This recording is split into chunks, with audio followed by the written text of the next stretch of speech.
We've all been blinded by the light at night, but the solution might be staring at us right in the face. There'll be cars speeding down with some bright lights on, and it's hard to see already. If you think car headlights are getting brighter, Extra, and I feel like it's selfish, honestly. you're not alone. Everybody wants bigger, brighter, better. I want the brighter headlight than the guy that's coming at me down the street. If he's got brighter headlights than me, I'm not going to be able to see. For a little enlightenment, we went to FGCU to see if there really is a difference in the headlights from older cars. These are halogen bulbs Versus newer cars. This is my fancy Tesla, and this has LED lights. These are more efficient. Peter Michaels studies light. He created an experiment for us to test the brightness, visibility, and safety of these headlights. We're about 100 feet away now. Using a scale, we measure the brightness, the lumens of each bulb at 100 feet. The halogen. This is about 13 lux. The LED. So here I got a reading of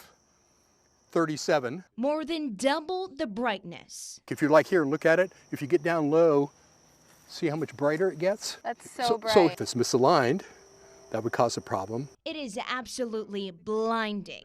So let's crank it up a notch. I'm going to turn the high beams on. That is so bright. When you use the high beams, nobody's supposed to be in front of you, right? Let's grab a reading here. It's 1091. Your eyes cannot adjust to so much light at night. So when you have a very bright light, the pupil shrinks down and less light gets into the eye. Dr. Maxwell A. Birch with France Eye Care showed us how your eye reacts to different lights. With the old halogen lights, as they come forward, your pupil gets smaller, but it's still fairly normal size.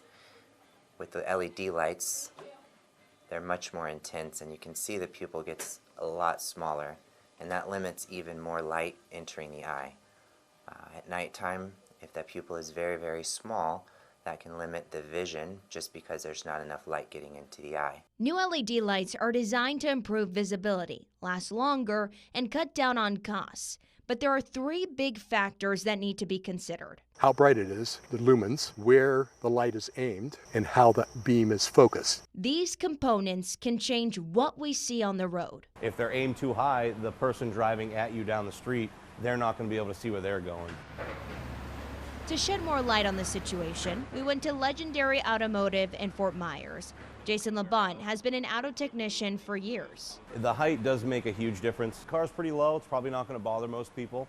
If it's a lifted truck or a lifted SUV, that might make a difference. Labont says it's become a safety issue. That's why he says alignment is critical. That's something that any reputable shop should be able to take care of. It's one his shop takes seriously. Labont is from Massachusetts, one of the only 10 states in the country that requires inspection on headlights. Specifically talking about safety is probably something that Florida should think about as far as inspections. Shining a light on a possible solution to these blinding lights. Reporting in Lee County, Christy, Soto, NBC2.